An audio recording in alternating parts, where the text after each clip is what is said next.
There is something seriously wrong with the manner in which Tihar jail is being run at this moment. It is India's most premier jail, right under the nose of state and central authorities, and yet whether it is Sukesh Chandrasekhar, whether it is Lawrence Bishnoi, or multiple other headlines coming out of Tihar jail, crooks and criminals lodged inside jail being able to run flourishing criminal empires. The one person who's run Tihar jail fixed it while she was in charge and hopefully can shed some insights into what seems to be going wrong is Dr. Kiran Bedi, the first woman police officer in the IPS, recipient of the Raman Magsaysay Award for her reforms at Tihar jail. So Dr. Bedi, welcome. When you look back at your erstwhile institution, which you tried to fix into shape, and you reflect on what could potentially be going wrong, when it emerges that Lawrence Bishnoi, who was lodged inside Tihar jail, had a role to play in the killing of this young singer Moose Wala in Punjab, you know, what's going through your head? Where do you think Tihar is getting the script wrong? I think they got wrong kind of officers at the critical level. I was not alone. I was with a very good DIG, Mr. Sarangi. I had very good four superintendents, Kishore, Dwivedi, Tarsem Kumar and Meena. Four, and Sunil Gupta, the law officer. I was not alone. I was 1 + 1 + 5. We were 7 of us who actually transformed the prison. I was not alone. I think the current man is alone. He doesn't have the right team. I had a very good team. And who were they? They were direct officers. They were direct officers at a senior level. Men of credibility. Each one of them had very good integrity. I had Sarangi, who retired as an IS officer. I had Kishore, Dwivedi, they all retired as IS officers. I had a very good team. I had an excellent team. At the moment, I don't think the current DG has a team. And you know, most of his officers are recycling. They come and go. Why do they come and go? Why can't they be out in a tenure? You've done once, go. Why should you want to come back again and again? And number two, he doesn't have direct officers. Why should direct recruit officers of Danics join the services, be in the prisons? Why should those direct recruits not be there, who have a long career ahead? So I think he's got a wrong team.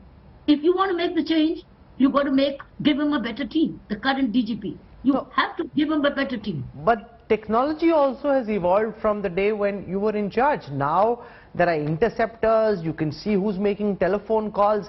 It seems that phones are going in and out. It almost seems as if officials at Tihar are in cahoots with these gangsters and criminals, because it baffles me. With the use of basic technology, you can determine in which cell and ward a phone is being used, and you can swoop in and take that phone away if the officers and officials are indeed serious about doing their job. Yeah, because if you have a bad human element, they can tinker with technology. No amount of technology can do the correction. It's the human technology which uses the mechanical technology, and they can abuse it. Power. Are these, according to you, isolated instances, which is what the order? Why should we let them be free when we know he's a gangster? So first of all, gangsters on bail cannot be set free like that. They have to become conditional bails where they come and report attendance with sureties, And if they jump, sureties must pay the price for it. So thereafter there's a hunt. There should be lookout notices. Some of them are absconders, some of them are proclaimed offenders. So I think the crime prevention has taken a back seat, and reactive police, every time you have a new STF, why don't you have an STF on crime prevention? Why don't we have proper STFs? With criminal intelligence, searching and hunting, where are these people? No, so policing is one part of it, but there's a new state government in charge, also a government very different from the Akali Congress governments that preceded them. Do you think this is also taking the new chief minister time to come to grips? Because, for example, a lot of the decisions about reducing security of people like Moose Wala was taken at a political level, the consequences of which are then having to be answered by the state police. But actually it was a political decision. Do you think the inexperience of Bhagwant Mann is also coming through in some of these decisions, ma'am? I think that making it public, that who so-and-so is making security is reduced, making it public was disastrous. You don't do that.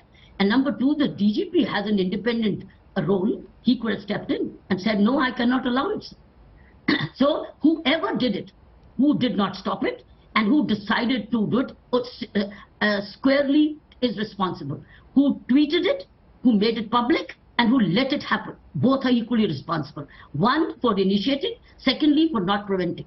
I think they both are responsible. There's a big debate at this moment, cutting across generations, over whether some of the songs and the manner in which they're picturized, guns, gangsters, bullets, whether this is part of the reason why youngsters in Punjab are taking to the gun culture.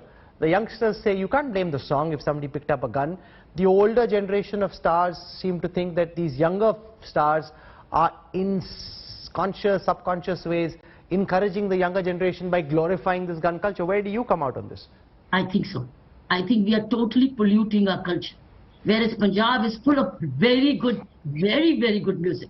I think if we have made it making it very, very, I think polluting and poisonous and violent.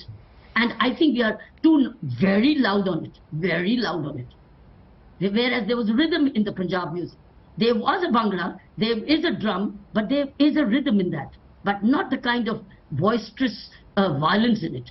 I think we need to, well, the point is if people are relishing it and dancing to it, you can't help it. But the question is you have to help it. I think the people had to rethink what are they enjoying more. Do they want peace or do they want to be killed at gunshots like these? And it can be anybody's turn. It can be anybody's turn. Anybody getting the limelight and has the capacity to pay can be on ransom. No, but I was listening to some of Moose Wala's music last night. It is bloody, it's gory, there's aggression, there's frustration in his lyrics, but a lot of the youngsters seem to like him. He's off the charts, whether it's in Canada, the UK or Punjab. Young people seem to be lapping up his music. Maybe you're making new taste buds come, and now they're settled. So you've raised some important points in terms of how some of this music could potentially push youngsters in that direction. You've also spoken of how Tihar jail should be reformed, get the right officers, use the right technology, ensure that they have the right intent, because without that, criminals and gangsters will find some loophole they can exploit. Dr. Kiran Bedi for joining us on the News Track. Thank you, ma'am.